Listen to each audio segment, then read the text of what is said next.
ఇంకో సంవత్సరం మాత్రమే ఉంటా అంటూ రేణు దేశాయ్ గారు అయితే కొన్ని సెన్సేషనల్ కామెంట్స్ చేశారనమాట.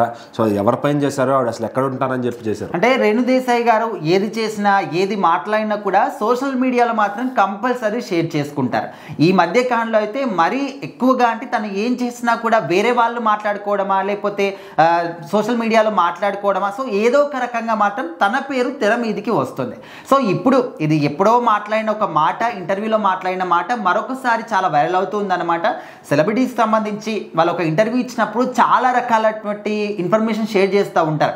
వాళ్ళ పర్సనల్ లైఫ్ గురించి కావచ్చు, ప్రొఫెషనల్ లైఫ్ గురించి కావచ్చు, పెళ్ళిళ్ళ గురించి కావచ్చు, లవ్ గురించి కావచ్చు, చాలా విషయాలను షేర్ చేస్తారు. సో అభిమానులు ఎట్లా అంటే వాళ్ళు ఎప్పుడు మాట్లాడినా కూడా ఓకే వాళ్ళకి సంబంధం లేదు, బట్ వాళ్ళకి ఇంట్రెస్ట్గా అనిపిస్తే ఆ వీడియోని తీసుకొచ్చి మళ్ళీ ఇప్పుడు పోస్ట్ చేసుకోవడం కానీ దాన్ని షేర్ చేయడం కానీ ఇలాంటివి చేస్తూ ఉంటారు.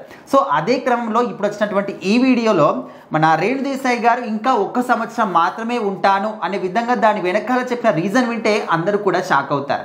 అయితే తన కొడుకు యొక్క అంటే అఖిరానందన్ యొక్క సినిమా ఇండస్ట్రీ ఎంట్రీ ఎప్పుడు అనే విధంగా కూడా అందులో అడిగారనమాట. సో తను చెప్తూ నేను చెప్పలేను, అది తన ఇష్టం, అది తను ఎప్పుడు వెళ్ళాలి అనుకుంటాడు ఏంటి, సో తన ఇంట్రెస్ట్ని బట్టి ఉంటుంది. తన సినిమాలు చేయాలన్నా లేదా ఎడిటింగ్ చేయాలన్నా ఇంకా ఏది చేయాలనుకున్నా కూడా తన ఓన్ డెసిషన్ అది.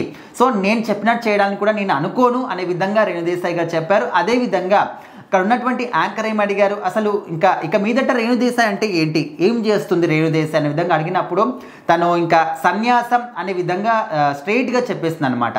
సన్యాసం తీసుకుంటాను, ఇంకా 1-2 సంవత్సరాలు మాత్రమే ఉంటాను, ఆ తర్వాత కంప్లీట్గా సన్యాసం తీసుకొని నేను ఆశ్రమాల్లోనే ఉంటాను, డెఫినెట్లీ మీరు చూస్తారు ఇది కూడా అని చెప్పేసి తను మాట్లాడింది అనమాట.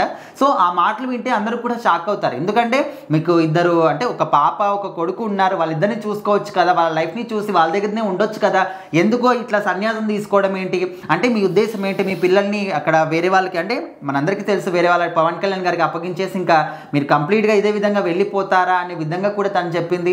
సో సినిమా రంగం ఎంట్రీ గురించి కావచ్చు చాలా విషయాలు షేర్ చేసుకున్నారు. సో ఎన్ని మాట్లాడినా కూడా ఈ సన్యాసం అనే పదం అనేది అందరూ కూడా ఎక్కువగా ఇంట్రెస్ట్ చూపిస్తూ ఉన్నారు. ఇంకా ఏదైనప్పటికీ కూడా తను సోషల్ మీడియాలో ఎప్పుడు కూడా చాలా యాక్టివ్గా ఉంటూ ఉంటారు. మూగజీవాల పట్ల కావచ్చు, వాటికి ఏదైనా హాని కలిగినా కూడా హెల్ప్ చేయడానికి, లేకపోతే హాస్పిటలైజ్ చేయడానికి, లేకపోతే ఫుడ్ ఫీడ్ చేయడానికి, వేరే వాళ్ళ ఫాలోవర్స్ని కూడా డబ్బులు అడిగి మరి వాటికి ఫుడ్ ఫీడ్ చేయడం అనేది చాలా సందర్భాలు మనం చూసాం. సో ఓవరాల్గా అయితే తను సన్యాసం తీసుకుంటాను అని చెప్పిన మాట ఒక ఆ వీడియో మాత్రం చాలా వైరల్ అవుతూ వస్తుంది.